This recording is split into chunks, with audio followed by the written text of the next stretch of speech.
व्याख्यामुद्रां करसरसिजैः पुस्तकं शङ्खचक्रे बिभ्रद्भिन्नस्फटिकरुचिरे पुण्डरीके निषण्णः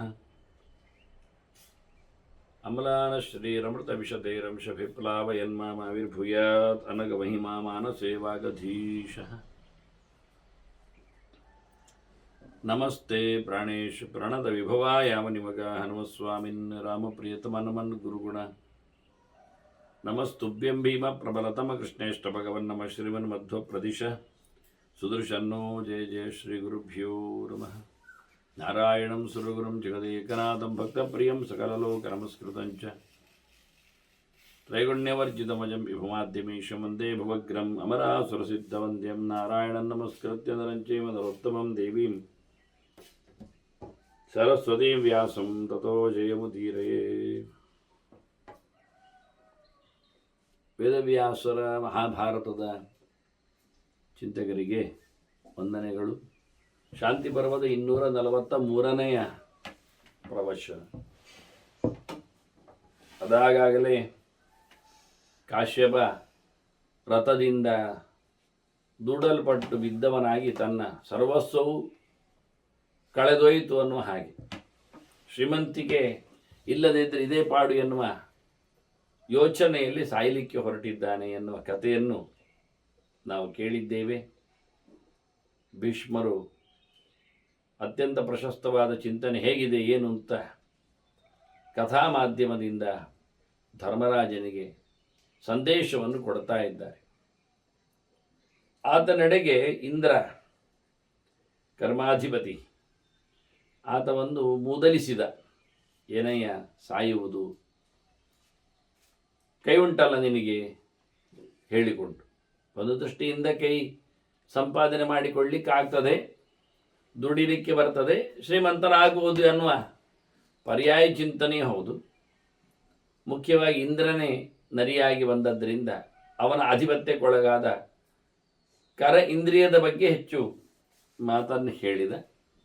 ನಿನಗೆ ದುಡ್ಡಿದ್ದವನ ಮೇಲೆ ಹೊಟ್ಟೆಗಿಚ್ಚಲ್ವ, ಕಣ್ಣಲ್ವ, ನಿನಗೂ ದುಡ್ಡಾಗಿ ಅನ್ಬೇಕಂತ ಹಮ್ಮು ಅಲ್ವ. ನಮಗೂ ಕೈ ಇದ್ದವರ ಮೇಲೆ ನಮಗೂ ಸಿಟ್ಟೆ, ನಮಗೂ ಅವರ ಮೇಲೆ ಒಂದು ರೀತಿಯ ಹೊಟ್ಟೆಗಿಚ್ಚೆ, ನಮಗೂ ಅವರ ಮೇಲೆ ಆಸೆ ಉಂಟು, ಸ್ಪೃಹ.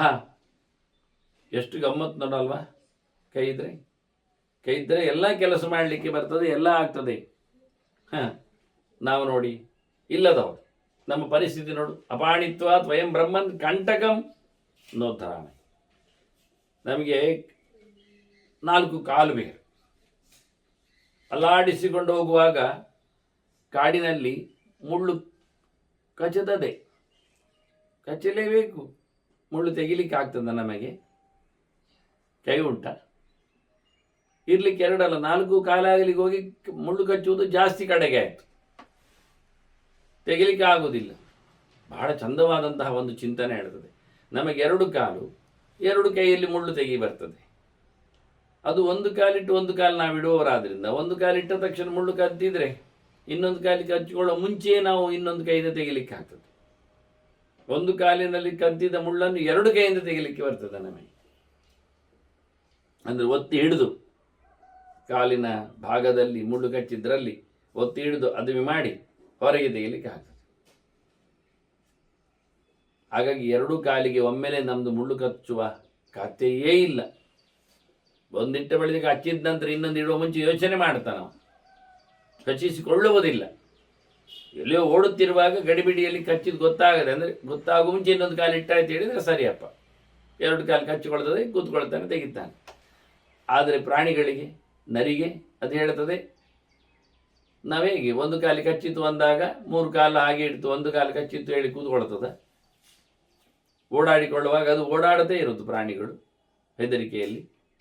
ಹಾಗಾಗಿ ತೆಗೀದ್ಯಾ ನೋಡಿ, ಒಳ್ಳೆ ಪ್ರಶ್ನೆ ಮಾಡಿಕೊಂಡಿದೆ. ಅದು ಮುಳ್ಳು ಕಂತಿದ್ದನ್ನು ನಮ್ಮದು ಕಾಲಲ್ಲಿ ತೆಗೆಯುವುದು ಯಾರು? ಕಂಟಕಂ ನೋದ್ಧರಾಮಹೇ. ನಮಗೆ ಮುಳ್ಳು ಕಚ್ಚಿದಾಗ ನಾವು ಅದನ್ನು ತೆಗಿಲಿಕ್ಕೆ ಆಗುವುದೇ ಇಲ್ಲ. ಬಹಳ ಅದ್ಭುತವಾದಂತಹ ಚಿಂತನೆ ಕೊಟ್ಟಿದೆ. ಮತ್ತೆ ಹೇಗೆ ಹೋಗುವುದು, ಹೇಗೆ ಆಗತ್ತೆ ನೋಡಿ. ಒಳಗೆ ಕಚ್ಚಿಕೊಂಡದ್ದು, ಹೊರಗಿಂದಾದರೆ ಎಲ್ಲೂ ತಾಗಿಕೊಂಡು ಹೋದಿದ್ದು ಏನು ಗೊತ್ತದಕ್ಕೆ. ಏನೋ ಕಾಲು ಒರೆಸಿದ್ರು ಇನ್ನಷ್ಟು ಒಳಗೋಗ್ತದೆ ಹೊರತು ಬಡ್ಕೊಂಡ್ರೆ. ಬಾಯಿಂದ ತೆಗಿತದೆ ಅಂತ ನೀವು ತಲೆ ಖರ್ಚು ಮಾಡಿರ್ಬೋದು. ಬಾಯಿಂದ ತೆಗಿ ಬರುವುದಿಲ್ಲ ಅದಕ್ಕೆ. ಅಂದರೆ ತುಟಿ ಅದರದ್ದು ನಮ್ಮ ಇಕ್ಕುಳದಾಗಿ ಇಲ್ಲ. ನಾವು ಕೈಯಿಂದ ತೆಗೆಯುವುದಕ್ಕೆ ಅದು ಮಾತಾಡಿಕೊಳ್ತದೆ. ನಾಲಿಗೆಯಿಂದಲೂ ಏನು ನೆಕ್ಕಿಕೊಂಡು ಹೋಗುವುದಿಲ್ಲ. ಒಳಗೋಗಿರತಕ್ಕ ಸಣ್ಣ ಮುಳ್ಳುಗಳು ತುಂಡುಗಳು ಏನು ಮಾಡಿದರೂ ಆಗುವುದಿಲ್ಲ. ನೆತ್ತರು ಹೋಗ್ತದೆ, ಕೊಳೆತು ಹೋಗ್ತದೆ, ಕುಂಟಿಕೊಂಡು ಹೋಗ್ತದೆ. ಬಹಳ ಕಷ್ಟಪಡ್ತದೆ. ಪರ್ಮನೆಂಟಾಗಿ ಒಂದು ಕಾಲು ಚೊಂಟಾಗ್ತದೆ ಅದರದ್ದು ಕೆಲವೊಮ್ಮೆ. ಬಹಳ ಅದ್ದೂರಿಯಾಗಿ ನರಿ ತನ್ನ ಪಾಡನ್ ಅಂದರೆ ವೇದವ್ಯಾಸರು ಇಡೀ ಜಗತ್ತಿನ ಕೆಲವು ಚಿತ್ರಣ ನೀಡುವ ಮೂಲಕ ಮನುಷ್ಯನಿಗೆ ಏನು ಕಲೀಲಿಕ್ಕಿದೆ ಅಂತ ಫೋಕಸ್ ಮಾಡಿ ತೋರಿಸ್ತಾರೆ. ನೀವು ಕಾಡಿಗೆ ಹೋಗದೇ ಇರಬಹುದು, ನರಿಯನ್ನು ಮಾತಾಡಿಸದೇ ಇರಬಹುದು, ಅದರ ಪಾಡನ್ನು ನೋಡದೇ ಇರಬಹುದು. ಕೆಲವೆಲ್ಲ ಪ್ರಾಣಿಗಳ ಬಗ್ಗೆ ಕೆಲವರು ತೋರಿಸ್ತಾರೆ. ಕೆಲವು ಚಿತ್ರಣಗಳಲ್ಲಿ ಎಲ್ಲ ಇನ್ವೆಸ್ಟಿಗೇಷನ್ಸ್ಗಳ ನೆಲೆಯಲ್ಲಿ ಪ್ರಾಣಿಗಳು ಹೇಗಿದ್ದಾವೆ, ಪಕ್ಷಿಗಳು ಹೇಗಿರ್ತಾವೆ, ಏನಾದರೂ ಅವುಗಳ ಸಂಕಟಗಳ ಬಗ್ಗೆ ನಮಗೇನು ಅರ್ಥ ಆಗುವುದಿಲ್ಲ. ಅವುಗಳು ವಲಸೆ ಹೋಗುವುದು, ಮರಿ ಮಾಡುವುದು, ಮೊಟ್ಟೆ ಮಾಡುವುದು, ಮರದಲ್ಲಿರುವುದು, ಅವುಗಳ ಚಂದ, ಚೆಲುವು, ದುಡ್ಡು, ವ್ಯವಸ್ಥೆ, ಇದರ ಬಗ್ಗೆ ಹೇಳ್ತಾರೆ ಹೊರತು ಅವುಗಳ ಪಾಡು ಬದುಕಿನಲ್ಲಿ ಎಷ್ಟು ಕಷ್ಟ ಇದೆ ಇದು ಉಲ್ಲೇಖ ಮಾಡ್ತದೆ. ಮತ್ತೆ ಜಂತು ಉಚ್ಚಾವಚ ನಂಗೆ ದಶತಃ, ಸುತ್ತಮುತ್ತಲು ನಮ್ಮ ಮೈಗೆ ಕ್ರಿಮಿಕೀಟಗಳು ಕಚ್ಚುತ್ತವೆ, ಗೊತ್ತುಂಟ? ಅದು ಒಂದು ಎರಡು ಅಲ್ಲ, ಒಮ್ಮೆಲೆ ಎಷ್ಟು, ಅದು ದೊಡ್ಡದು ಸಣ್ಣದು ಅಲ್ಲ, ಎಲ್ಲ ಸೇರಿಕೊಂಡು ಎಲ್ಲ ಬಗೆಯ ಪ್ರಾಣಿಗಳು ನಮ್ಮನ್ನು ಕಚ್ಚುತ್ತವೆ. ಜಂತು ಉಚ್ಚಾವಚಾನ್, ಕೆಲವು ಜೋರಿ ಇರ್ತವೆ, ಕೆಲವು ಸಣ್ಣದಿರ್ತವೆ, ಕೆಲವು ಹಿಡಿಲಿಕ್ಕೆ ಬರ್ತಾವೆ, ಹೇಳಲಿಕ್ಕೆ ಬರುವುದಿಲ್ಲ, ಬಾಯಿಗೆ ಸಿಗ್ತವೆ, ಬಾಯಲ್ಲಿ ಕಚ್ಚಿಕೊಳ್ಳೋದು, ಎಷ್ಟು ಕಚ್ಚಿಕೊಳ್ಳೋದು, ದೇಹವನ್ನು ಕಚ್ಚಿದಾಗ ಆಗ್ತದೆ. ಪ್ರಾಣಿಗಳು ಕಚ್ಚಿಕೊಂಡಾಗ ಅದನ್ನು ಕಚ್ಚಲಿಕ್ಕಿದ್ದು ಅಲ್ಲಾಡುತ್ತದೆ, ಅವುಗಳನ್ನು ಓಡಿಸಿಕೊಳ್ಳಿಕ್ಕೆ ನೋಡುತ್ತದೆ, ಬಾಲದಲ್ಲಿ ಬಡಿದಾಡಿಕೊಳ್ಳುತ್ತದೆ. ಆದರೆ ಅದು ಗಟ್ಟಿಯಾಗಿ ರೋಮದ ಒಳಗೆ ಹೋಗಿ, ರೋಮ ಇನ್ನಷ್ಟು ಪ್ರೊಟೆಕ್ಷನ್ ಇದ್ದಾಗೆ, ಚಳಿಗೆ ಮಳೆಗೆ ಪ್ರೊಟೆಕ್ಷನ್ ಕೊಟ್ಟ ನರಿಯ ಮೈಯಲ್ಲಿನ ರೋಮ ಅದರ ಎಡೆಯಲ್ಲಿ ಹೋಗಿರತಕ್ಕಂಥ ಕ್ರಿಮಿಕೀಟಗಳನ್ನು ಬಹಳ ಕಷ್ಟದಲ್ಲಿ ಬಾಲದಲ್ಲಿ ಓಡಿಸ್ಲಿಕ್ಕೆ ಒಂದು ಬರುವುದೇ ಇಲ್ಲ, ಬಾಯಲ್ಲಿ ಕಚ್ಚಿಕೊಂಡು, ಬಾಯಿ ಕಚ್ಚಲಾಗದ ಜಾಗ ಉಂಟಂಥದ್ದು ಅದು, ಹೊಟ್ಟೆ ನಡು ಮುಂತಾದ ಎಡೆಯೆಲ್ಲ ಮಲಗಿಕೊಂಡು ಬಿದ್ದುಕೊಂಡು ಏನು ಮಾಡಿದರೂ ಆಗುವುದಿಲ್ಲ, ಸುತ್ತು ಹೊಡೆದುಕೊಳ್ತದೆ ಅದು. ಅದು ಹೇಳ್ತು ಅದಕ್ಕೆ ಹೇಳಿದ್ದು ಅಂಗೆ ಅಂತ, ದೇಹದಲ್ಲಿ ಯಾವ್ಯಾವ ಭಾಗಗಳಲ್ಲಿ ದಶತಃ ಕಚ್ಚಿಕೊಳ್ತಾದ ಕ್ರಿಮಿಗಳನ್ನು ನಾವು ನೋದ್ದರಾಮೆ, ನಮಗೆ ತೆಗಿಲಿಕ್ಕೆ ಬರುವುದಿಲ್ಲ. ದೂಡಿಕೊಂಡ್ರೆ ಇನ್ನೊಮ್ಮೆ ಹಾರ್ತಾವೆ ಕೆಲವು ಕ್ರಿಮಿಕೀಟಗಳು. ಹಾಗಾಗಿ ಇವುಗಳನ್ನು ನಾವು ಇಲ್ಲ ಮಾಡೋದು ಹೇಗೆ, ತೆಗೆದುಹಾಕುವುದು ಹೇಗೆ, ಬಹಳ ಕಷ್ಟ ಉಂಟಂತದೆ. ಅದರೊಟ್ಟಿಗೆ ಹೇಳ್ತದೆ ನಾ ಕಷಾಮವ, ಅಯ್ಯ ಇದು ಬಹಳ ಚಂದವಾದ ಮಾತು, ನನಗೆ ಕಿರ್ಮಿಕೊಳ್ಳಿಕ್ಕೆ ಆಗೋದಿಲ್ಲ ಇರ್ತದೆ, ತೋರಿಸಿಕೊಳ್ಳಿಕ್ಕೆ ಆಗೋದಿಲ್ಲ ಇರ್ತದೆ. ಪ್ರಾಣಿ ಪಕ್ಷಿಗಳೆಲ್ಲ ನಮ್ಮನ್ನು ಕಚ್ಚಿದಾಗ ನಾನು ಅದಕ್ಕೆ ಎಷ್ಟು ಚೆನ್ನಾಗಿದೆ ನೋಡಿ, ತುರಿಸಿಕೊಳ್ಳುವುದು, ತುರಿಸುವುದು ಅನ್ನುವುದೊಂದು ಕ್ರಿಯೆ ಮನುಷ್ಯನಲ್ಲಿ. ನಗುವುದು ಇದ್ದಾಗೆ, ಅಳುವುದು ಇದ್ದಾಗೆ, ನೆಕ್ಕುವುದು ಇದ್ದಾಗೆ, ಚುಚ್ಚುವುದು ಇದ್ದಾಗೆ, ಪರಚುವುದು ಇದ್ದಾಗೆ, ತುರಿಸಿಕೊಳ್ಳುವುದು ಅದು ಪರಚುವುದಲ್ಲ, ತುರಿಸಿಕೊಳ್ಳುವುದು. ಕಜ್ಜಿ ತುರಿಸಿಕೊಳ್ತಾನೆ, ತಲೆ ತುರಿಸಿಕೊಳ್ಳುತ್ತಾನೆ, ಏನೋ ದುಡ್ಡು ನಷ್ಟವಾದರೂ, ದುಡ್ಡು ಬಾರದಿದ್ರು, ಬರುವಷ್ಟು ಹೇಳದಿದ್ರು ತಲೆ ತುರಿಸಿಕೊಳ್ಳುತ್ತಾರೆ. ತುರಿಸಿಕೊಂಡೇನು ಆಗುವಂಥದ್ದೇನಿಲ್ಲ, ಮಾಡುವಂಥದ್ದೇನಿಲ್ಲ. ಮತ್ತು ಕೆಲವೊಮ್ಮೆ ಬೆನ್ನನ್ನು ಯಾರು ತುರಿಸಿಕೊಳ್ಳಿಕ್ಕೆ ಅವನು ಬಹಳ ದಪ್ಪಕ್ಕೋ ಅಗಲಕ್ಕೋ ಹೋಗಿದ್ರೆ ಕೈ ಸಿಗುವುದಿಲ್ಲ ಬೆನ್ನಿನ ಪ್ರದೇಶದಲ್ಲಿ, ಅದನ್ನು ಗೋಡೆಗೋ ಕಂಬಕ್ಕೆ ಒರೆಸಿಕೊಳ್ಳುತ್ತಾನೆ, ತುರಿಸಿಕೊಳ್ತಾನೆ. ಆಗ ಗಿರಿಗಳೇ ಇಲ್ಲ ಅಂತ ಹೇಳಿಕೊಳ್ಳಿಕ್ಕೆ ನೋಡ್ತಾರೆ, ಪ್ರಯೋಜನ ಆಗಲಿ. ಇದೆಷ್ಟು ಚೆಂದ ಹೇಳ್ತದೆ, ನಾವು ತುರಿಸಿಕೊಳ್ಳೋದು ಹೇಗೆ ಅಂತ. ಇದು ಹಾಗೆ ಎಲ್ಲಿಯೋ ಕಂಬಕ್ಕೆ ಮೈ ಒರೆಸಬೇಕು, ಹೊರ ಮರಕ್ಕೆ ಒರೆಸಬೇಕಾಗುತ್ತೆ ಮೈಯನ್ನು ತುರಿಸಿಕೊಳ್ಳು. ಅದು ಹೇಳುವ ಖುಷಿ ಮಾತ್ರ ಚೆನ್ನಾಗಿದೆ. ಅಂದರೆ ತುರಿಸಿಕೊಳ್ಳಿಕ್ಕಾದ್ರೂ ಕೈ ಬೇಕಲ್ಲ ಅಂತ, ಕೈಯ ಒಂದು ವಿಲಕ್ಷಣ ಕೆಲಸವನ್ನು ಹೇಳ್ತದೆ ಅದು. ಅಂದರೆ ಮನುಷ್ಯನಿಗೆ ಕೆಲವೊಮ್ಮೆ ತುರಿಸಿಕೊಳ್ಳುವಾಗ ಖುಷಿ ಆಗುವುದು, ಪಾವಕಷಣವದು ಅಂತ ಹೇಳುತ್ತಾರೆ ಅದನ್ನು. ಅಂದರೆ ತುರಿಸುವಾಗ ಖುಷಿ ಆಗ್ತದೆ, ಆದರೆ ಅದರ ಭಯಂಕರ ಅದರ ರಿಸಲ್ಟ್ ಮಾತ್ರ ದುಃಖವನ್ನು ತಂದುಕೊಡ್ತದೆ ಅಂತ. ತುರಿಸಿದಷ್ಟು ಅವನಿಗೆ ಖುಷಿ ಆಗ್ತದೆ, ಆದರೆ ತುರಿಕೆಯನ್ನು ತುರಿಸಿಕೊಂಡಾಗ ಕಜ್ಜಿಯನ್ನು ಇನ್ನಷ್ಟು ದೊಡ್ಡದು ಮಾಡಿದಾಗಾಗಿ ಅಲ್ಲಿ ವಾಸುಗಳೆಲ್ಲ ಆಗ್ಲಿಕ್ಕೆ ಹೋಗಿ ಕೊನೆಗೆ ಅದು ಕೊಳೆತು ಹೋಗುವ ಸಂಭವಕ್ಕೆ ಬರ್ತದೆ. ಯಾವುದೇ ಕಾಯಿಗಳನ್ನು ತುರಿಸ್ಲಿಕ್ಕೆ ಹೋಗಬಾರ್ದು ಹೇಳ್ತಾನೆ. ತುರಿಸಿಕೊಂಡ್ರೆ ಅದು ಮತ್ತೆ ಉಗುರಿನ ಗಾಯದಿಂದ ಇನ್ನಷ್ಟು ಉಲ್ಬಣಗೊಂಡು ಅದರಲ್ಲಿರುತ್ತೆ ಕೆಲವು ಕ್ರಿಮಿಕೀಟಗಳು ಒಳಗೆ ಪ್ರವೇಶ ಮಾಡಲಿಕ್ಕೆ ಅವಕಾಶ ಆಗಿ ಮತ್ತಷ್ಟು ಹಾಳಾಗ್ತಾನೆ. ಹಾಗಾಗಿ ಬಹಳ ಚಂದವಾದಂಥ ಒಂದು ವಿಲಕ್ಷಣವಾದಂಥ ಕೆಲಸದ ಬಗ್ಗೆ ಮಾತಾಡಿತು ನನಗೆ. ಕೈಯಲ್ಲಿ ಇಷ್ಟೆಲ್ಲ ಕೆಲಸ ಮಾಡಲಿಕ್ಕೆ ಬರ್ತದೆ, ಕಿತ್ತುಕೊಂಡು ತಿನ್ನಲಿಕ್ಕೆ ಆಗ್ತದೆ, ಹುಡಿ ಮಾಡಿಕೊಂಡದ ಅಥವಾ ಇನ್ನೇನೋ ಶುದ್ಧ ಮಾಡಿಕೊಂಡೆಲ್ಲ ಆಗ್ತದೆ. ಇದನ್ನೇ ಅನ್ನೋದಕ್ಕಿಂತ ಬಹಳ ಚಂದವಾಗಿ ಹೇಳ್ತದೆ. ತುರಿಸ್ಲಿಕ್ಕೆ ಬರುವುದಿಲ್ಲ, ಕೈ ಕೇಳ್ತದೆ. ನಮಗುಂಟ ಅಂದರೆ ಮನುಷ್ಯ ಎಷ್ಟು ಹೊಲಸಿದ್ದಾನೆ ಅಂತ. ಅದು ಅನಿವಾರ್ಯ ಅಲ್ಲ, ಆಗಲೇಬೇಕಾದ ಕೆಲಸ ಅಲ್ಲ ಅದು ತುರಿಸುವುದು ಎನ್ನುವುದು.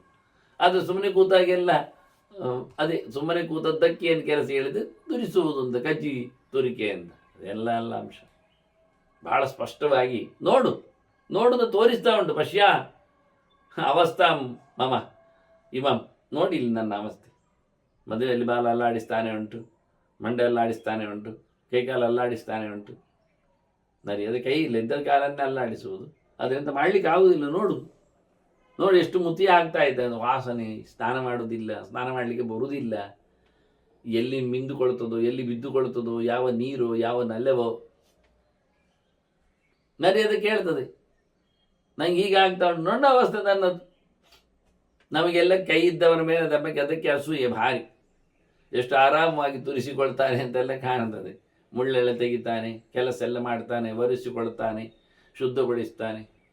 ಅತ ಏಷಾ ಪುನಃಪಾಣಿ ದೇವದತ್ತವು ದಶಾಂಗುಲಿ, ಅದು ಹೇಳ್ತದೆ. ದೇವರು ಕೊಟ್ಟ ಭಾಗ್ಯ ಅಲ್ವಾ. ನೋಡಿ ನಮಗೆ ತಲೆ ಉಂಟ.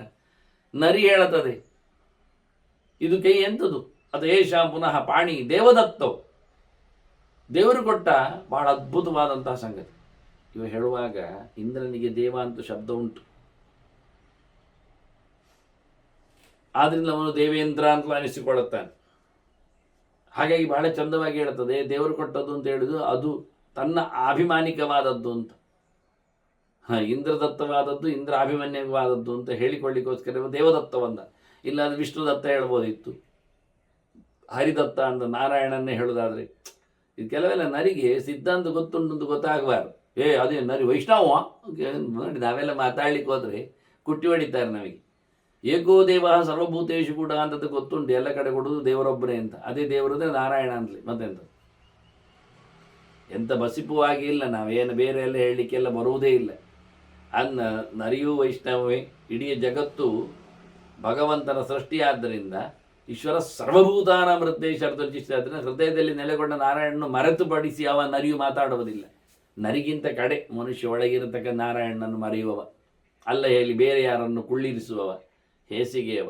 ಸಕಲ ಶಾಸ್ತ್ರಗಳ ಅಂತರ್ಬೈಚದ ವೇದವೇ ಹೇಳ್ತದಲ್ಲ, ಅಂತರ್ಬೈಚದ ಸರ್ವಂ ವ್ಯಾಪ್ಯ ನಾರಾಯಣ ಸ್ಥಿತ ಅಂತ.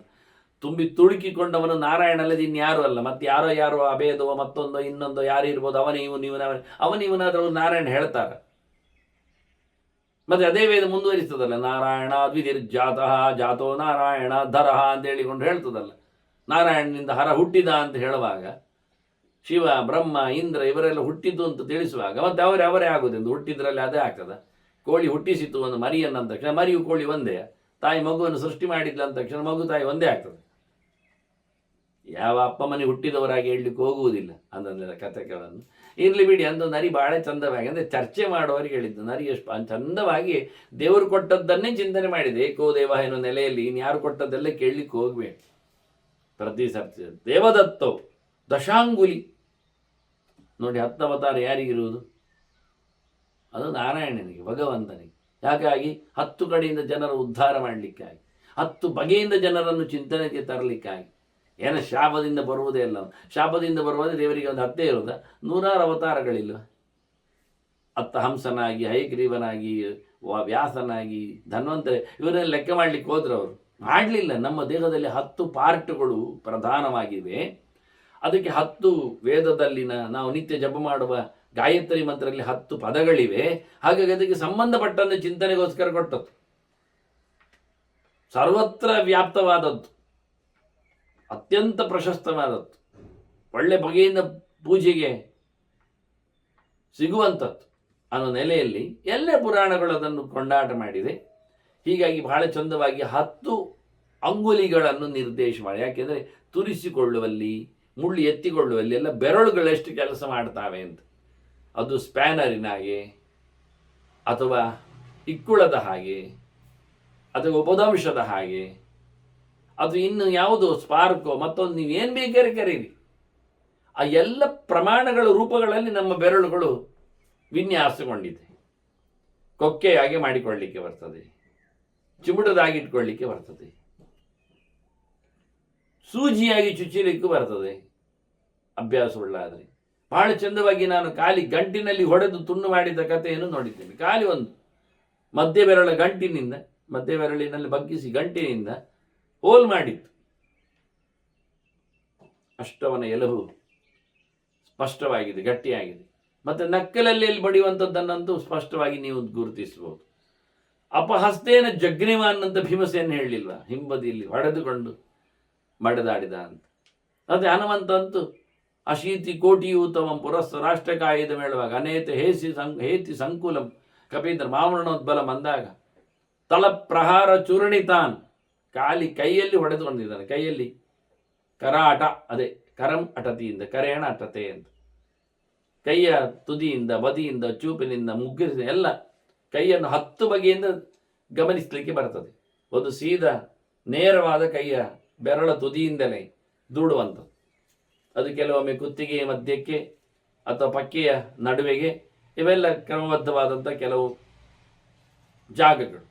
ಇನ್ನು ಖಾಲಿ ಬೆರಳುಗಳನ್ನಿಟ್ಟುಕೊಂಡು ವಿಹಾರ ಮಾಡಿಕೊಂಡು, ಬೆರಳನ್ನು ಚುಚ್ಚುಪು ಮಾಡದೆ ವಿಹಾರ ಮಾಡಿಕೊಂಡು ಕಣ್ಣು, ಮೂಗು, ಕಿವಿ ಇವುಗಳನ್ನು ಗಮನಿಸುವಂತೆ. ಆ ಬಳಿಕ ಅಂಗೈಯ ಬದಿಗಳು, 2 ಬದಿಗಳು ತಿರುಗಿಸುವಂತೆ, ಈ ಬದಿಗಳು ಅರ್ಧಚಂದ್ರ ಪ್ರಯೋಗದಂತೆ. ಹಾಗಾಗಿ ಪಾರ್ಶ್ವ ಹೊಡೆತ, ಆನಂತರ ಮೊದಲಿನ ತುದಿಯಿಂದ, ಅಗ್ರದಿಂದ ಮತ್ತೆ ಅದನ್ನು 3 ಬಗೆಯಿಂದ ಬಗ್ಗಿಸಲಿಕ್ಕೆ ಬರುವಂಥದ್ದು. ತುದಿಯಾದ ತಕ್ಷಣ ಒಂದು ಬಗ್ಗಿಸಲಿಕ್ಕೆ ಬೆರಳುಗಳ ಅರ್ಧ ಭಾಗದಿಂದ, ಆನಂತರ ಪೂರ್ಣವಾಗಿ ಬಗ್ಗಿಸಿಕೊಳ್ಳಲಿಕ್ಕೆ ಬೆರಳ ಮಗದೊಂದು ಬದಿಯಿಂದ, ಕೊನೆ ರಿಸ್ಟ್ ಬದಿಯಿಂದ, ಮತ್ತೆ ಮುಷ್ಟಿಯಾಗಿಟ್ಟುಕೊಂಡು ಹೆಬ್ಬೆರಳನ್ನು ಒಳಗೆ ಹಾಕಿಕೊಳ್ಳದೆ ಒಳಗೆ ಹಾಕಿಕೊಂಡ್ರೆ ಅವನ ಮುಷ್ಟಿಯ ಮುರಿದು ಹೋಗ್ತದೆ, ಅಭ್ಯಾಸ ಆಗಿರಬೇಕು. ಒಳಗೆ ಹಾಕಿಕೊಂಡು ಹೆಬ್ಬೆರಳಿಂದ ಮುಷ್ಟಿಯನ್ನು ಗಟ್ಟಿ ಮಾಡಿಕೊಳ್ಳುವುದು. ಅದನ್ನ ಮುಷ್ಟಿಯಲ್ಲಿ ಮೇಲಕ್ಕೆ ಗುದ್ದಲಿಕ್ಕೆ ಬರ್ತದೆ, ಮುಂದಕ್ಕೆ ಗುದ್ದಲಿಕ್ಕೆ ಬರ್ತದೆ, ಬದಿಯಲ್ಲಿ ಬಡಿಲಿಕ್ಕೆ ಆಗ್ತದೆ. ಇವನ್ನೆಲ್ಲ ಮಾಡಿ ತೋರಿಸಿದವ ಹನುಮಂತ. ಹಾಗಾಗಿ ತೊಂದರೆಗಳ ನಿವೃತ್ತಿ ಮಾಡುವಲ್ಲಿ 10 ಬೆರಳುಗಳ ಜೊತೆಯಲ್ಲಿ ದೇವರು ಕೊಟ್ಟಿರತಕ್ಕ ನಿಮಗೆ ದೊಡ್ಡ ಐಶ್ವರ್ಯ ಕೈ ಅಂತ ಹೇಳ್ತದೆ. ಹೇಳಲೇಬೇಕಾದ್ದು ಅಂದ್ರೆ ಮತ್ತಾರು ಹೇಳೋದು? ಅವನ ಅಧಿಕಾರಕ್ಕೆ ಒಳಪಟ್ಟದ್ದನ್ನು ಅವನೇ ಅಡ್ವರ್ಟೈಸ್ಮೆಂಟ್ ಮಾಡದೆ ಭಾಳ ಚೆಂದಾಗಿ ಹೇಳ್ತದೆ. ನೀವು ನೋಡಿ, ಇದ್ದದ್ರಿಂದ ಹಿಮ ವರ್ಷ ಆತಪಾನಾಂಚ ಪರಿತ್ರಾಣಾನಿ ಕುರುವತೆ. ಮಳೆ ಬಂದಾಗ, ಬಿಸಿಲು ಬಂದಾಗ, ಚಳಿ ಬಂದಾಗ ಎಲ್ಲ ನೀವು ಕೈಗಳಿಂದ ರಕ್ಷಣೆ ಮಾಡಿಕೊಳ್ಳೋದಿಲ್ಲ. ದೊಡ್ಡ ಎಲೆಯನ್ನು ಎತ್ತಿಕೊಳ್ತಾನೆ, ಮಳೆ ಬಂದರೆ ಅದನ್ನೇ ಹಿಡ್ಕೊಳ್ತಾನೆ. ಮತ್ತೆ ನೋಡಿ, ಬೇಕಾದ ಹಾಗೆ ಚಳಿ ಬಂದಾಗ ಕೈಯಿಂದ ತನ್ನನ್ನು ಮುಚ್ಚಿಕೊಳ್ಳುತ್ತಾನೆ, ತನ್ನನ್ನು ತಾನೇ ಅಪ್ಪಿಕೊಳ್ಳುತ್ತಾನೆ. ಇವೆಲ್ಲ ಹೇಳ್ತದೆ. ಚಳಿ ಆದಾಗ, ಮಳೆ ಬಂದಾಗ, ಬಿಸಿಲೆದ್ದಾಗ ಕೈಯನ್ನು ಅಡ್ಡ ಮಾಡಿಕೊಳ್ತಾನೆ, ಕಣ್ಣಿಗೋ, ಮೋರೆಗೋ, ತಲೆಗೋ ಎಲ್ಲ ಕೈಯನ್ನು ಅಡ್ಡ ಹಿಡಿದುಕೊಳ್ಳುವ ಮೂಲಕ ಬಿಸಿಲನ್ನು ದುಡಿಕೊಳ್ಳುತ್ತಾನೆ, ಮಳೆಯನ್ನು ದುಡಿಕೊಳ್ಳುತ್ತಾನೆ, ಚಳಿಯನ್ನು ದುಡಿಕೊಳ್ಳುತ್ತಾನೆ. ಇವೆಲ್ಲ ಹೇಳಿಕೊಳ್ಳೋದಕ್ಕೆ ಬೇಕಾದ ಚೇಲಂ ಅನ್ನಂ ಸುಖಂ ಶಯ್ಯ ನಿವಾತಂ ಚೊಬ ಭುಂಜತೆ. ಬಟ್ಟೆ ಬರೆ ಅಂತ ಮಾಡಿಕೊಳ್ತಾನೆ, ಕೈಯಲ್ಲಿ ಹೊಲಿದುಕೊಳ್ಳುತ್ತಾನೆ. ಹೊಲಿಲಿಕ್ಕೆ ಕೈಯೇ ಬೇಕಲ್ಲ. ಅನ್ನ ತಯಾರು ಮಾಡಿಕೊಳ್ಳುತ್ತಾನೆ, ಕೊಯ್ದುಕೊಳ್ಳುತ್ತಾನೆ ಹಣ್ಣು ಹಂಪಲುಗಳನ್ನು. ನಮಗೆ ಬಿದ್ದದ್ದುಂಟು, ಹತ್ತಿಕೊಂಡು ನೋಡಬೇಕು, ಹುಡುಕಬೇಕು.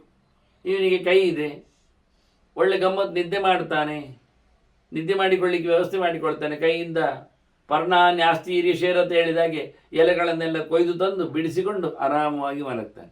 ಆ ಬಿಡಿಸಿಕೊಂಡದ್ದು ಕೊಯ್ದುಕೊಳ್ಳುವುದು ಎಲ್ಲ ಕೈ ಅಲ್ವಾ?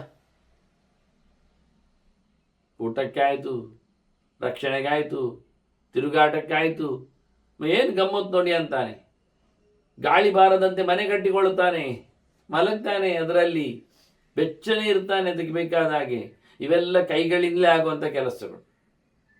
ಕಟ್ಟುವುದಾಗಲಿ, ಬಿಚ್ಚುವುದಾಗಲಿ, ಅದನ್ನು ಹೊಸೆಯುವುದಾಗಲಿ, ನಿಲ್ಲಿಸುವುದಾಗಲಿ ಇವೆಲ್ಲ ಅದ್ಭುತವಾದಂಥ ರಚನೆಗಳು, ಕೌಶಲ ಅಂತ ಹೇಳ್ತೇವೆ ನಾವು ಕೈಯಲ್ಲಿ. ಇದನ್ನೆಲ್ಲ ಮಾಡ್ತಾನವನು. ಅದು ಅಷ್ಟೇ ಅಲ್ಲದೆ ಅಧಿಷ್ಠ ಆಯಚ ಗಾಮ್ ಲೋಕೆ ಭುಂಜತೆ ವಾಹಯಂತಿ ಚ, ದನವನ್ನು ಬಗ್ಗಿಸಿ ಅದನ್ನು ತನಗೆ ಬೇಕಾದಾಗೆ ಮಾಡಿಕೊಂಡು ಗಾಡಿಗೆ ಕಟ್ಟಿ ಅದನ್ನು ಎಳೀಲಿಕ್ಕೆ ಹೇಳಿಬಿಟ್ಟು ಕರೀಲಿಕ್ಕೆ ಶುರು ಮಾಡಿ ಹಾಲನ್ನೆಲ್ಲ ತಗೊಂಡು ಇನ್ನೆಂತ ಹೇಳೋದು, ಪಾಯಸ ಮಾಡಿ ತಿಂತಾನೆ. ಎಲ್ಲ ಹೇಳಿಕುಂಟ. ಯಜ್ಞ ಯಾಗಗಳಿಗೆ ಉಪಯೋಗಿಸಿಕೊಳ್ಳುತ್ತಾನೆ, ದಾನ ಧರ್ಮಗಳಿಗೆ ಅದನ್ನು ತರ್ತಾನೆ. ನೋಡಿ ಎಷ್ಟು ದೊಡ್ಡ ಉಪಾಯ. ಈ ಬಹುವಿಶ್ಚೈವ, ತುಂಬ ಉಪಾಯ ಉಂಟು, ಸಾಧನೋಪಾಯಗಳು ಅವನಿಗೆ. ದನವನ್ನಿಟ್ಟುಕೊಂಡು ಸೆಗಣಿ ಅಂತ ಮಾಡಿಕೊಳ್ತಾನೆ, ಶುದ್ಧಕ್ಕೆ ಎಂದು ಉಪಯೋಗಿಸ್ತಾನೆ. ಗೋಮೂತ್ರ ಅಂತ ತರ್ತಾನೆ, ಪಂಚಗವ್ಯಕ್ಕೆ ಎಂದು ಬಳಸ್ತಾನೆ. ಹಾಲು ಅಂತ ತೆಗಿತಾನೆ, ಪಾಯಸ ಅಂತ ತಿಂತಾನೆ. ಮೊಸರು ಅಂತ ತರ್ತಾನೆ, ಕಡೆದು ತುಪ್ಪವನ್ನು ತಯಾರಿಸ್ತಾನೆ. ತುಪ್ಪ ಅಂತ ಇಟ್ಟುಕೊಳ್ತಾನೆ, ಯಜ್ಞಯಾಗವನ್ನು ನಡೆಸಿಕೊಡುತ್ತಾನೆ. ಒಟ್ಟು ಸೇರಿಕೊಂಡಾಗ ಪಂಚಾಮೃತ ನಡೆಸ್ತಾನೆ. ನೋಡಿ ಏನು ಗಮ್ಮತ್ತವನದು. ಅದರ ಜೊತೆಯಲ್ಲಿ ಬಲಿವರ್ಧಗಳನ್ನು ಉಳುಮೆಯಲ್ಲಿ ತರ್ತಾನೆ, ಗಾಡಿಗೆ ಕಟ್ತಾನೆ, ನೊಗವನ್ನಿಡುತ್ತಾನೆ, ಬೇಕಾದಷ್ಟು ಹೇರುಗಳನ್ನು ಹಾಕ್ತಾನೆ. ವೇಸ್ಟ್ ಆಗುವುದಿಲ್ಲ ಅವನಿಗೆ. ದವಸ ಧಾನ್ಯಗಳನ್ನು ಬಿತ್ತುತ್ತಾನೆ, ಪಡಿತಾನೆ, ಅದರಲ್ಲಿ ಬರತಕ್ಕಂತಹ ಫಲಗಳನ್ನು ತಾನು ತಿಂತಾನೆ. ಬೇಡವಾದ ಗಿಡ ಕಳ್ಳೆಗಳನ್ನು ಅದಕ್ಕೆ ಹಾಕ್ತಾನೆ. ಅದನ್ನು ಅವನಿಗೇನು ಮಾಡೋದು ಪ್ರಶ್ನೆ ಇಲ್ಲ. ಹುಲ್ಲು ದನಕ್ಕೆ, ಅದರ ಸೊತ್ತು ಇವನಿಗೆ. ಏನು ಅಷ್ಟು ದನಕ್ಕೆ ಅವನು ಅಭ್ಯಾಸ ಮಾಡಿಸಿಬಿಟ್ಟಿದ್ದಾನೆ. ಪೈರು ಕೊಡುವುದಿಲ್ಲ, ಅದರದ್ದು ಏನು ದವಸ ಧಾನ್ಯಗಳಿವೆ ಅವನು ತಿಂತಾನೆ. ಅದರದ್ದೇನು ರಸ ಇದೆ, ಸಾರ ಇದೆ, ಅದನ್ನು ಅವನು ತೆಗಿತಾನೆ. ಅದರ ಗೊಜಟಿ, ಅದರ ಹಿಂಡಿ ಹಿಂಡಿ ಹಿಂಡಿ ಹಿಂಡಿ ಉಳಿದ ಪೂರ ರಸವನ್ನು ತೆಗೆದ ನಂತರ ಹಿಂಡಿದ್ದು ಅದಕ್ಕೆ ಹಾಕ್ತಾನೆ. ಅದು ಹಿಂಡಿ ಹಿಂಡಿ ಹಿಂಡಿ ತೆಗೆದ ರಸ ಇಲ್ಲದ ನಿಸ್ಸಾರವಾದ ಜೊಗಟು ಕೊಜಂಟಿ ಅದು ದನಕ್ಕೆ. ಆದರೂ ಮತ್ತೆ ಅದು ಕೆಲಸ ಮಾಡಿಕೊಡ್ತದೆ. ಗಾಣಕ್ಕೆ ಅದನ್ನು ತರ್ತಾನೆ, ವಾಹನಕ್ಕೆ ಅದನ್ನು ಸಿಕ್ಕಿಸ್ತಾನೆ, ಹೋಮಕ್ಕೆ ಅದನ್ನು ಬಳಸ್ತಾನೆ. ಎಷ್ಟು ಬಗೆಯಿಂದ ವಶ್ಯಾನಾತ್ಮನ ಗುರು ತನ್ನ ಅಂಕೆಯಲ್ಲಿ ಪ್ರಾಣಿಗಳನ್ನೆಲ್ಲ ಮಾಡಿಕೊಳ್ತಾನೆ ಇವ ಮನುಷ್ಯ. ಏಕಲ್ವಜಿಪ್ಮಾಹ ಕೃಪಣಾಹ ಅಲ್ಪಪ್ರಾಣಾಹ ಅಪಾಣಯ ಸಹಂತೆ ತಾನಿ ದುಃಖಾನಿ. ಪಾಪ ಅವುಗಳಿವನಿಂದ ಹೆಚ್ಚು ಸಾಮರ್ಥ್ಯ ಇಲ್ಲ, ಅವುಗಳಿಗೆ ಬುದ್ಧಿಮಂತಿಗೆ ಇಲ್ಲ ಅವುಗಳಿಗೆ. ಆದ್ದರಿಂದ ಅವುಗಳಿಗೆ ಕಪಟವೂ ಇಲ್ಲ. ತಪ್ಪಿಸಿಕೊಂಡು ಓಡುದು, ಈಗ ಬಿಟ್ಟಿದ್ದಾನೆ, ಈಗ ಓಡಿಬಿಡ್ತೇನೆ, ಇನ್ನು ಸಿಗುವುದಿಲ್ಲ, ಹಾಗೆಲ್ಲ ಅದು ಕಪಟವೂ ಮಾಡೋದಿಲ್ಲ, ಏನಿಲ್ಲ. ಹಾಕಿದ್ದನ್ನು ತಿಂತದೆ. ನನಗೆ ಅದೇ ಬೇಕು, ನಿನ್ನಾಗೆ ನನಗೆ ದವಸ ಧಾನ್ಯ ಕಣಗಳನ್ನೇ ಕೊಡು, ನನಗೆ ಇದು ಕಸ ಎಲ್ಲ ಬೇಡ, ಕಡ್ಡಿ ಸಹ ನೀನು ಸಹ ತಿನ್ನು, ಇಬ್ಬರು ಸಮ ಮಾಡಿ ತಿನ್ನುವ. ಕಸ ಕಡ್ಡಿಯು ನಿನಗೊಂದಿಷ್ಟು ರಾಶಿ, ನನಗೊಂದರಿಷ್ಟು ರಾಶಿ. ಹುಲ್ಲು ನೀನು ತಿನ್ನಬೇಕು, ಅಕ್ಕಿ ನಾನು ತಿಂತೇನೆ. ಹಾಗೆಲ್ಲ ಮಾಡೋದಿಲ್ಲ. ಅಜಿಕ್ ಅವುಗಳಿಗಂತ ಮೋಸ ಗೀಸ ಎಲ್ಲ ಗೊತ್ತಿಲ್ಲ. ಬರೀ ಪಾಪಗಳು, ಪೆದ್ದುಗಳು, ಬಹಳಷ್ಟು ಕಡಿಮೆ ಅವುಗಳಿಗೆ ಸಾಮರ್ಥ್ಯ. ಎಂಥದಿಲ್ಲ, ಕೈ ಇಲ್ಲ, ಅದಕ್ಕೆ ಸೋದೋದು. ಇಲ್ಲಾದ್ರೆ ಕೈ ಇದ್ರೆ ಅವು ಮನುಷ್ಯರನ್ನು ಸಹ ಹೀಗೆ ಕೆಲಸದಲ್ಲಿ ಇಟ್ಕೊಂಡಿತ್ತು. ಇವೆಲ್ಲ ಕೈ ಇಲ್ಲದ ಈ ಮುಖ ಪ್ರಾಣಿಗಳನ್ನೆಲ್ಲ ಎಳ್ಕೊಂಡು ಬರ್ತಾನೆ. ಅವುಗಳೆಲ್ಲ ದುಃಖವನ್ನು ಸಹಿಸಿಕೊಳ್ತವೆ, ಕಷ್ಟ ಆಗೋದಿಲ್ಲ ಅವುಗಳಿಗೆ. ಸತ್ತೋಗ್ತಾವೆ ಅವುಗಳು. ಹೇಗಿದ್ದಾವೆ ನೋಡು, ಒದ್ದಾಡಿಕೊಂಡು ಸುಮ್ಮನೆ ಕೂತ್ಕೊಳ್ತಾವೆ. ಎಲ್ಲ ಸಾಂತೆ ತಾನಿ ದುಃಖಾನಿ ದಿಷ್ಟಿಯ. ಪಾಪ ದೇವರು ದೊಡ್ಡವ, ಅದೃಷ್ಟದ ಆಟ ಅವುಗಳು. ಹಾಗಾಗಿ ಬಾಯಿ ಮುಚ್ಚಿಕೊಂಡಿದೆ. ದೃಷ್ಟಿಯ ತೊನ್ನ ತಥಾ ಮುನಿ. ನೀನಾಗಲ್ಲಲ್ಲ ದೇವರ ದಯದಿಂದ, ನಿನಗಾಗ ಉಂಟ? ನಿನಗಿಂತ ಅದು ಬುದ್ಧಿ ಶೂನ್ಯತೆ ಉಂಟ? ನಿನ್ನ ಕೈ ಉಂಟಲ್ಲ, ನೀನು ಅಂತವ ಅಲ್ವಾ? ಯೋಚನೆ ಮಾಡಿ. ದೃಷ್ಟಿಯ ತೊನ್ನ ಶೃಗಾಲೋವೈ ನಕ್ರಮಿಹಿ ನಚಮೂಷಕ. ನೀ ನರಿಯ ಅಲ್ಲ ತಾನೆ? ದೇವರ ದಯದಿಂದ ನೀನು ನರಿಯಾಗಿ ಹುಟ್ಟಲಿಲ್ಲ. ದೇವರ ದಯದಿಂದ ನೀನು ನರಿಯ ಮೇಲಿರತಕ್ಕಂಥ ಕಚ್ಚುವ ಕ್ರಿಮಿ ಅಲ್ಲ. ದೇವರ ದಯದಿಂದ ನೀನು ಇಲಿ ಅಲ್ಲ ಅವು ಹೇಳುದು. ಮತ್ತೆ ನೀನು ಹಾವ ನ ಸರ್ಪ, ಅದು ನೀನು ಕಪ್ಪೆಯ, ನಚ ಮಂಡೂಕ ನಚ ಅನ್ಯ ಪಾಪಯೋ ನಿಜ. ಯಾವುದಾದರೂ ನೀಚ ಜನ್ಮದಲ್ಲಿ ಹುಟ್ಟಿದ ಕಷ್ಟವನ್ನು ಅನುಭವಿಸುವ ಪ್ರಾಣಿ ಪಕ್ಷಿ ಕ್ರಿಮಿ ಕೀಟ ಅಲ್ಲ ನೀನು. ಅಲ್ಲ ಹೇಳ್ತದೆ ಅದು. ಅತ್ಯಂತ ಸಣ್ಣ ಹುಳ ಹುಪ್ಪಟೆಗಳು ನೀನಲ್ಲ. ಎಲ್ಲಿಯೂ ಅಡಗಿ ಕೂತ್ಕೊಳ್ಳತಕ್ಕಂಥ ಯಾವುದೋ ಒಂದು ರೀತಿಯ ಕ್ಷುದ್ರ ಪ್ರಾಣಿಯಾದ ಇಲಿಯೂ ಅಲ್ಲ. ಇಲಿಯನ್ನು ಬೇಟೆಯಾಡುವ ಸರೀಸೃಪವಾಗಿ ನಿಂತ ವಿಷಜಂತು ಅನಿಸಿದ ಹಾವು ಅಲ್ಲ. ಮತ್ತೆ ನೀರಿನಲ್ಲಿ ನೆಲದಲ್ಲಿ ಹಾರಾಡಬಲ್ಲ, ಈಜಬಲ್ಲ, ಹೋಗಬಲ್ಲ ಕಪ್ಪೆಯ ಅದು ಅಲ್ಲ. ನೋಡಿ, ಬೇರೆ ಬೇರೆ ರೀತಿಯಲ್ಲಿ ಅದು ಮಾತಾಡ್ತದೆ, ವೆರೈಟಿ ಆಗಿ. ನನಗೆ ಹೇಳ್ತದೆ, ನೀನು ಏನು ಅಲ್ಲ, ನೀನು ಯಾವುದೇ ಕೆಟ್ಟ ಜನ್ಮದಲ್ಲಿ ಬಂದವಲ್ಲ. ಯಥಾವತಾಪಿ ಲಾಭೇನ ತೋಷ್ಟುಮರ ಕಾಶ್ಯಪ. ಇದೇ ದೊಡ್ಡ ಲಾಭ ಅಂತ ತಿಳ್ಕೊ ಮಾರಾಯ. ಇದ್ದದ್ದರಲ್ಲಿ ಜನ ಖುಷಿ ಪಡಬೇಕು ಹೊರತು ಇಲ್ಲದ್ದನ್ನು ನೋಡಿ ಅಳುವುದಲ್ಲ. ನಿನಗೆ ಕೈ ಉಂಟು ಸಾಕು, ಇಷ್ಟೇ. ನೀನು ಕ್ರಿಮಿಯಲ್ಲ, ಸಾಕಷ್ಟೇ ಯೋಚನೆ ಮಾಡಲಿಕ್ಕೆ. ಅತ್ಯಂತ ಎತ್ತರದ ಶುದ್ಧತನ ನಿನ್ನಲ್ಲಿ ಇರುವಾಗ ನೀನೇಕೆ ಅಳಲಬೇಕು? ಕಿಂಪುನಃ ನೀನೆಂತ ಗೊತ್ತುಂಟ? ಯೋಸಿ ಸತ್ವಾನ ಸರ್ವೇಶಾಂ ಬ್ರಾಹ್ಮಣೋತ್ತಮ. ನಿನ್ನ ಪ್ರಿಂಟ್, ನಿನ್ನ ಬದುಕು, ನಿನ್ನ ಸೃಷ್ಟಿ ಎಲ್ಲಕ್ಕಿಂತ ಮಿಗಿಲಾಗಿ ಆಗಿದೆ. ಎಲ್ಲಿದ್ದಿ ನೀನು? ಕಾಡಿನಲ್ಲಿ, ಕೊಚ್ಚೆಯಲ್ಲಿ, ನೀರಿನಲ್ಲಿ? ನೀನಿರುವುದು ಬ್ರಾಹ್ಮಣ ಉತ್ತಮನಾಗಿ, ಅತ್ಯಂತ ಎತ್ತರ ತಿಳುವಳಿಕೆ ತುಂಬಿಕೊಳ್ಳತಕ್ಕಂಥ ಒಬ್ಬ ವ್ಯಕ್ತಿಯಾಗಿ, ಎಲ್ಲ ಪ್ರಾಣಿ ಪ್ರಪಂಚದಲ್ಲಿ ಅತ್ಯಂತ ಮಿಗಿಲಾಗಿ ನೀನಿದ್ಯಲ್ವಾ? ಯೋಚನೆ ಮಾಡಿ ಹೇಗಿತ್ತು. ನಮ್ಮಾಗ ನಮಗೆಂತಾದ್ರೂ ಮಾಡಿಕೊಳ್ಳಲಿಕ್ಕೆ ಬರ್ತದ? ವಿರೋಧ ಏನಿಲ್ಲ. ಹಾಗಾಗಿ ನಾನು ಸಾಯ್ಲಿಕ್ಕೆ ಹೋದ್ನ ಆಗುದಿಲ್ಲ ಹೇಳಿ. ಒಂದು ಸೊಳ್ಳೆ ಕಚ್ಚಿದ್ದು, ಎಲ್ಲ ಕಚ್ಚಿದೆ, ನಾನು ಸತ್ತೇ ಹೋಗ್ತೇನೆ. ಎಂಥದಕ್ಕೆ ಸಾಯಬೇಕು? ಏನಾಗ್ತದೆ? ಏನಿಲ್ಲ ನೋಡು. ಅಕಾರ್ಯ ಮಿತಿ ಚೈವೇಮಂ ನಾತ್ಮಾನಂ ಸಂತಜಾಮಿ. ನನ್ನಿಂದ ಆಗುವುದಿಲ್ಲ ಹೇಳಿಕೊಂಡು ನಾನು ಸಾಯ್ಲಿಕ್ಕೆ ಹೋಗ್ತಾ ಇಲ್ಲ. ಮುಳ್ಳು ತೆಗಿಲಿಕ್ಕೆ ಆಗಲಿಲ್ಲ, ಸತ್ತು ಬಿಡ್ತೇನಾ? ಸತ್ತು ಬಿಡ್ತೇನ? ತುರಿಕೆ ಆಗಿದೆ, ಅದನ್ನು ತುರಿಸಿಕೊಳ್ಳಿಕ್ಕೆ ಆಗ್ತಾ ಇಲ್ಲ, ಸಾಯ್ಲಿಕ್ಕೆ ಹೋಗುದಾ? ಆಗದೇ ಇರುವ ಸಂಗತಿ ಅಂದ ತಕ್ಷಣ ಸಾಯುವುದರಲ್ಲಿ ದೊಡ್ಡ ಸಂಗತಿಯ? ನಾತ ಪಪೀಯಸೀಂ ಯೋನಿಂ ಪತೇಯಂ ಅಪರಾಮಿತಿ. ನಾನು ಯಾಕೆ ಸಾಯುವುದಿಲ್ಲ ಆಗದಿದ್ದರೆ ಕೇಳಿದರೆ ಇನ್ನು ಯಾವ ಜನ್ಮ ಬರ್ತದೆ ನನಗೆ ಗೊತ್ತುಂಟ? ಈಗ ಸತ್ತ ನಂತರ ಇದಕ್ಕಿಂತ ಗಲೀಜು ಜನ್ಮ ಪಡೆದ ನನಗೆ? ನಾನೀಗ ನರಿ ಇದ್ದೇನೆ, ನಾನು ಕ್ರಿಮಿ ಅಲ್ಲ, ನಾನು ಹಾವಲ್ಲ, ಮೂಷಕ ಅಲ್ಲ, ನಾನು ಕಪ್ಪೆ ಅಲ್ಲ.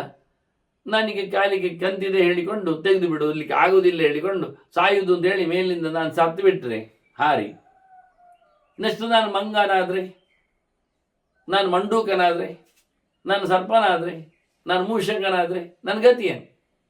ಅದು ಇದಕ್ಕಿಂತ ಮುಂದಕ್ಕೆ ನಾನು ಇನ್ನೂ ಕೆಟ್ಟ ಜನ್ಮವನ್ನು ಪಡಿಬಾರದು ಅಂತೇಳಿ ನಾನು ಸಾಯ್ತಾ ಇಲ್ಲ. ನಾತ ಅಭಿಯಸೀಂ ಯೋನಿಂ ಪತೇಯಂ ಅಪರಾಮಿತಿ.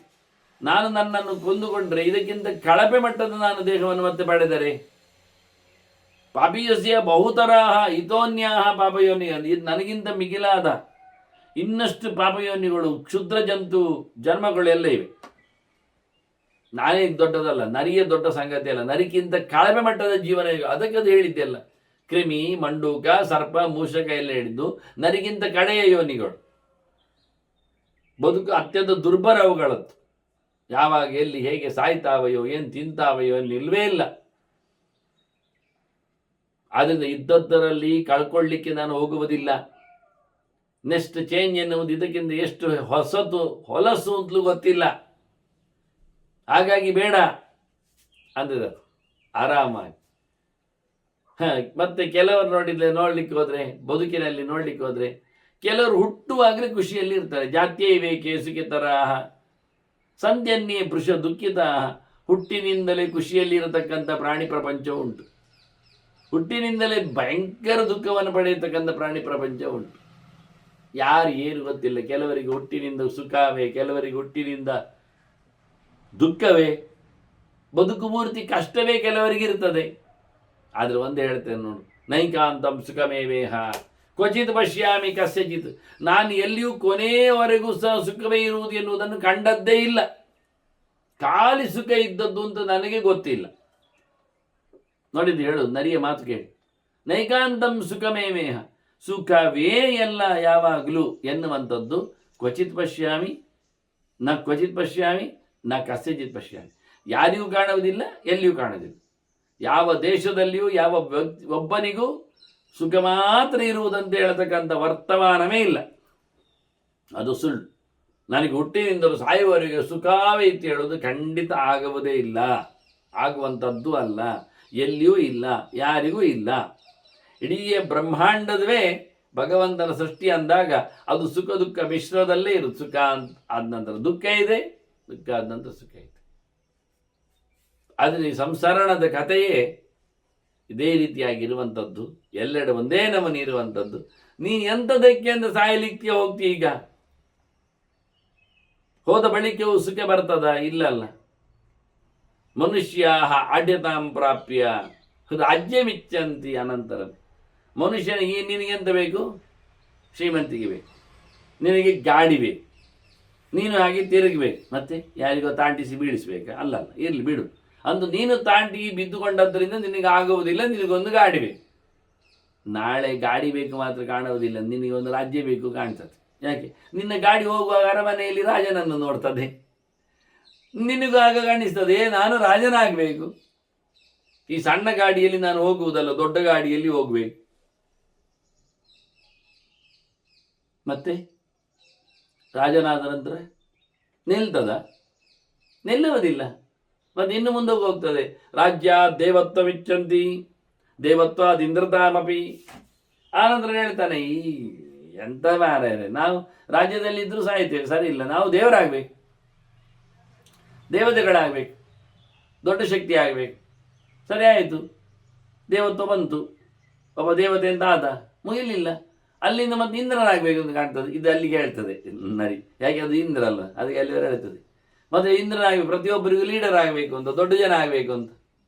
ಮೊದಲು ಸಣ್ಣದಿರ್ತದೆ ಆಸೆಗಳು, ಮತ್ತೆ ಅದು ದೊಡ್ಡದಾಗ್ತಾ ಬರ್ತದೆ. ನೀನು ಆಗಬಹುದು, ಶ್ರೀಮಂತನಾಗಬಹುದು. ನಿನಗೆಂತ ಈಗ ಸಮಸ್ಯೆ? ಸಾಯಲಿಕ್ಕೆ ಹೋದದ್ದು ಬಡವ ಅಂತ ಗಾಡಿಯವನಲ್ಲಿ ನೀನು ನೋಡಿ ತಾಗಿಸಿಕೊಂಡು ಬಿದ್ದು ನಿನಗಿಲ್ಲ ಅಂತ ಯೋಚನೆ ಮಾಡ್ತಾ ಇದೆಯಲ್ಲ. ಭವೇತ್ವಂ ಯದ್ಯಭಿಖ್ಯಾಡ್ಯ. ಆದರೆ ನಿನಗೆ ಅಲ್ಲಿಗೆ ನಿಲ್ತದೆ ಅಂತುಂಟ? ನೈವತೋಷ್ಯ ತಥಾಸತಿ. ಅಲ್ಲಿಗೆ ನಿಲ್ತದೆ ಅಂತ ಕೇಳೋದಿಲ್ಲ. ಒಬ್ಬ ವ್ಯಕ್ತಿಗೆ ಒಂದು ಆಸೆ ಶುರುವಾದರೆ, ಅವ ಆಸೆ ಬುರುಕ ಅಂತ ಆದರೆ ಅವನು ಯಾವ ಆಸೆಯೂ ಇಲ್ಲ ಆಗುವುದಿಲ್ಲ, ಹುಡ್ತಾನೇ ಇರ್ತದೆ, ಮುಂದುವರಿತಾನೇ ಇರ್ತದೆ. ನಿನ್ನ ನಂಬುದು ಹೇಗೆ? ನಿನಗೆ ಧನಿಕ ಅನ್ನತಕ್ಕಂಥ ದುಡ್ಡು ಬರುವ ವ್ಯವಸ್ಥೆ ಆಯಿತು, ನೀನು ಧನಿಕನಾದೆ. ಧನಿಕನಾದ ನಂತರ ನನ್ನ ಪ್ರಕಾರದಲ್ಲಿ ನೀನು ಅಲ್ಲಿಗೆ ನಿಲ್ಲುವುದಿಲ್ಲ. ಅಲ್ಲ, ರಾಜ್ಯ ಇಲ್ಲ, ನ ರಾಜ, ನೀನು ರಾಜನಾದ್ರಂತೂ ನಿನ್ನದೇನು ನಿಲ್ಲುವುದಿಲ್ಲ ಆಸೆ. ಅದು ಕ್ರಮವೇ ಆಗಿ ಮನುಷ್ಯನ ರೂಪ. ಅಲ್ಲ, ನಾನು ದೇವತೆ ಆಗಿಬಿಟ್ರೆ ನಚ ದೈವತಂ, ನೀನು ದೇವತೆ ಆದರೂ ದೇವಲೋಕಕ್ಕೆ ಹೋದು ನಿನ್ನದೇನು ನಡೆಯುವುದಿಲ್ಲ, ಸಾಕು ಕಾಣುವುದಿಲ್ಲ, ನಿನಗೆ ಆಗುವುದಿಲ್ಲ. ದೇವತಂ ಪ್ರಪಂಚ ಎಂದರ್ಥಂ, ನಿನ್ನಲ್ಲಿ ಇಂದ್ರನ ಆಗಬೇಕು ಅಂತ ಮತ್ತೆ ಹಠ ಮಾಡ್ತಿ. ನೋಡಿ ನಹುಷನಿಗೆ ಹೇಗೆ ನೋಡಿ ಚಂದವಾಗಿ ಒಂದು ದೈವಿಕವಾದ ನೆಲೆಯಲ್ಲಿ ಅವನಿಗೆ ಸ್ವರ್ಗದಲ್ಲಿ ಅರಸನಾಗುವ ಭಾಗ್ಯ ಬಂತು. ಈ ಕೆಲವು ಪೀಠ ಖಾಲಿಯಾದಾಗ ಬೇರೆ ಕಡೆಯ ಸನ್ಯಾಸಿಗಳನ್ನು ಕೊಳ್ಳಿರಿಸಿಕೊಂಡವರಿಗೆ ಮುಂದುವರಿಸುವ ಭಾಗ್ಯವನ್ನು ಕೊಟ್ಟ ಹಾಗೆ ಆಗ್ತದೆ. ಇತಿಹಾಸಗಳಲ್ಲಿ ಎಷ್ಟೋ ಅಂಥದ್ದೆಲ್ಲ ವಿಷಯಗಳಿವೆ. ಅದರಂತೆ ಬಹಳ ಚೆನ್ನಾಗಿ ನಹುಷನಿಗೆ ರಾಜ್ಯ ಸಿಕ್ಕಿದ್ರು ಆಸೆ ಪಟ್ಟ ಏನವನು ಮತ್ತೆ, ನಾನು ಇಂದ್ರ, ನನಗೆ ಶಚಿ ಅಂದ. ಅವನು ಇಂದ್ರ ಪದವಿಗೆ ಬಂದದ್ದು, ಆದರೆ ಸಚಿ ಪದವಿಗೆ ಒಂದು ಜನ ಆದರೆ ಸಾಕಲ್ಲ ಅವನಿಗೆ. ಹಾಗಲ್ಲ, ನನಗೆ ಸಚಿಯೇ ಬೇಕು ಅಂದವ. ಇಲ್ಲೇ ಸೋತವ, ಅಲ್ಲಿಂದ ಹಾವಾಗಿ ಸತ್ತ. ಬಿಡಿ, ಅದು ವಿಷಯ ಹೋಗಿ. ಹಾಗೆ ಇವನು ಹೇಳ್ತಾನೆ, ನಿನ್ನದು ತೃಪ್ತಿಯ ಬದುಕು ಅಲ್ಲ. ನ ತೃಪ್ತಿ ಈ ಪ್ರಿಯಲಾಭೆ ಅಸ್ತಿ. ಯಾವುದೇ ಬೇಕಾದ ವಿಷಯ ಸಿಕ್ಕಿದಾಗ ಅದಕ್ಕೊಂದು ಕಡೆ ಅಂತ ಇರುವುದಿಲ್ಲ ಎನ್ನುವುದು ಸತ್ಯವೇ. ತೃಪ್ತಿ ಯಾರಿಗೆ ಉಂಟು? ಪ್ರಿಯ ವಸ್ತುಗಳು ಸಿಗ್ತಾ ಇದ್ರೆ ಇತ್ತಾನೇ ಇರಲಿ ಅನಿಸ್ತದೆ. ಈಗ ಒಬ್ಬರು ದುಡ್ಡು ಕೊಡ್ತಾ ಇದ್ದಾರೆ, ಸಂಬಳ ಬರ್ತಾ ಉಂಟು, ದಕ್ಷಿಣೆ ಕೊಡ್ತಾ ಇದ್ದಾರೆ, ಸಂಭಾವನೆ ಕೊಡ್ತಾ ಇದ್ದಾರೆ, ಅದು ಕೊಡ್ತಾ ಇರಬೇಕೆ ಅವರಿಗೆ, ಸಾಕು ಕಾಣುವುದಿಲ್ಲ. ಒಮ್ಮೆ ಕೊಟ್ಟದಲ್ಲ, ಹಾಗೇ ಇಲ್ಲ ಅಂತ. ಪ್ರಿಯವಾದ ಲಾಭದಲ್ಲಿ ತೃಪ್ತಿಯೇ ಇಲ್ಲ, ಸಾಕು ಕಾಣುವುದಿಲ್ಲ. ಹೇಗೆ ಕೇಳಿದೆ? ತೃಷ್ಣಾಚ ನಾದ್ವಿಹಿ ಪ್ರಶಾಮ್ಯತೆ.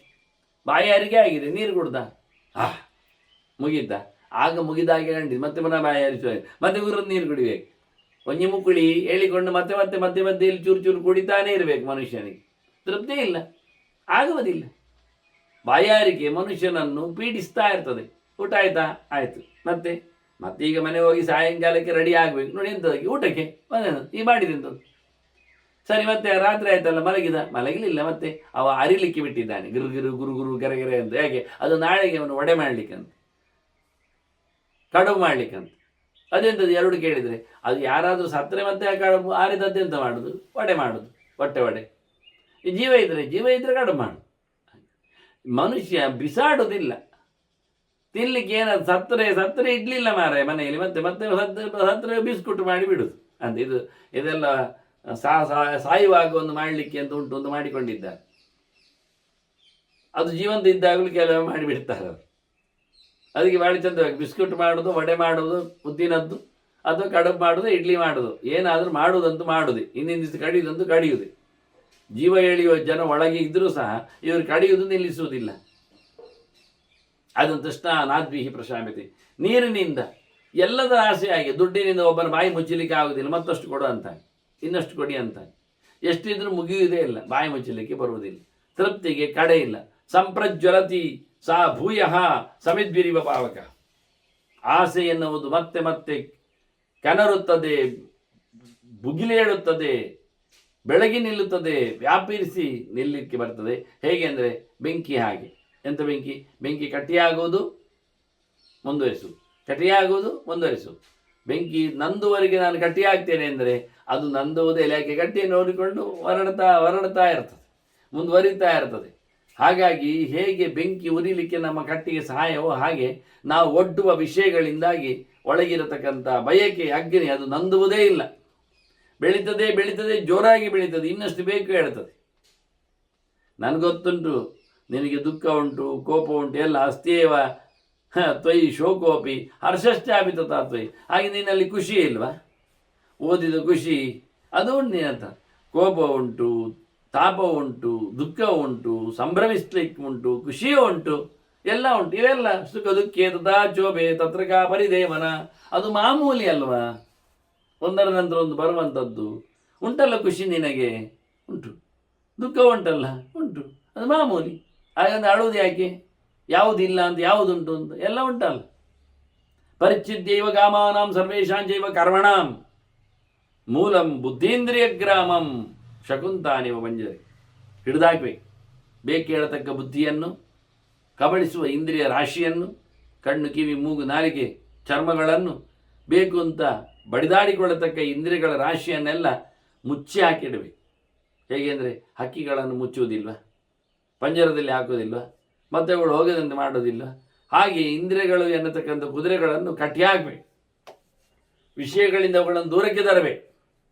ಎಲ್ಲದಕ್ಕೂ ಮೂಲವಾದದ್ದು ಬುದ್ಧಿ ಎನ್ನುವುದು ಅರ್ಥ ಮಾಡಿಕೊಳ್ಬೇಕು. ಎಲ್ಲ ಕಾಮನೆಗಳಿಗೂ ಬಯಕೆಗಳಿಗೂ ನಿಜವಾಗಿ ಬೇರು ಸ್ಥಾನದಲ್ಲಿರುವಂಥದ್ದು ಈ ನಮ್ಮ ದೇಹದ ಇಂದ್ರಿಯಗಳು, ಅದನ್ನು ಗುಣಿಸತಕ್ಕಂಥ ಬುದ್ಧಿ. ಇವನ್ನೆಲ್ಲ ಬಹಳ ಚಂದವಾಗಿ ದೂರಕ್ಕೆ ಕಟ್ಟಿಹಾಕಿ ಬಂಧನದಲ್ಲಿಟ್ಟು ಹಕ್ಕಿ ಪಂಜರದಲ್ಲಿರುವಂತೆ ಮಾಡಿಕೊಂಡಾಗೆ ಇಂಥ ಮಾಡಿದವನಿಗೆ ತಲೆದಂಡ ಇಲ್ಲ. ಮತ್ತು ನ ದ್ವಿತೀಯಸ್ಯ ಶಿರಸಃ ಛೇದನಂ ವಿದ್ಯತೆ ಕ್ವಚಿತ್ ನ ಚ ಪಾಣೇ ತೃತೀಯಸ್ಯ. ಮತ್ತು ಕೈ ಕಡಿಲಿಕ್ಕುಂಟ, ತಲೆ ಕಡಿಲಿಕ್ಕುಂಟ, ಏನಿಲ್ಲ ಅನ್ನ. ತಲೆ ಯೋಚನೆ ಮಾಡಿಕೊಂಡವನಿಗೆ ಸರಿಯ ರೀತಿಯಲ್ಲಿ ಆತ ಇಂದ್ರಿಯಗಳನ್ನು, ಮೂಲ ಇಂದ್ರಿಯಗಳನ್ನೆಲ್ಲ ನೋಡಿಕೊಂಡವನಿಗೆ, ಬುದ್ಧಿಯನ್ನು ಕಂಟ್ರೋಲ್ ಮಾಡುವವನಿಗೆ, ಅದನ್ನು ಮುಚ್ಚಿಕೊಂಡವನಿಗೆ ಮತ್ತು ಯಾವ ರೀತಿಯಲ್ಲಿ ಅದು ಸಹ ತೊಂದರೆ ಆಗುವುದಿಲ್ಲ, ಉಪಟಳ ಬರುವುದಿಲ್ಲ ಅನ್ನುವ ನೆಲೆಯಲ್ಲಿ ಬಹಳಷ್ಟು ಸ್ಪಷ್ಟವಾಗಿ. ಆನಂತರ ಅವನು ಹೆದರುವುದಿಲ್ಲ. ಒಟ್ಟಾರೆ ಅವನನ್ನು ತಾನು ನಿಗ್ರಹ ಮಾಡಿಕೊಳ್ಳುವ ವ್ಯವಸ್ಥೆ ಬೇಕು. ನೋಡಿ, ರುಚಿ ಇಲ್ಲದವನಿಗೆ ಊಟದ ಮೇಲೆ ತಾತ್ಪರ್ಯ ಉಂಟ? ಯಾವುದೋ ಒಂದು ವಸ್ತುವನ್ನು ರುಚಿಯೇ ನೋಡಿಲ್ಲ, ಅದು ಅವನು ಬೇಕು ಹೇಳ್ತಾನ? ಇಲ್ಲ.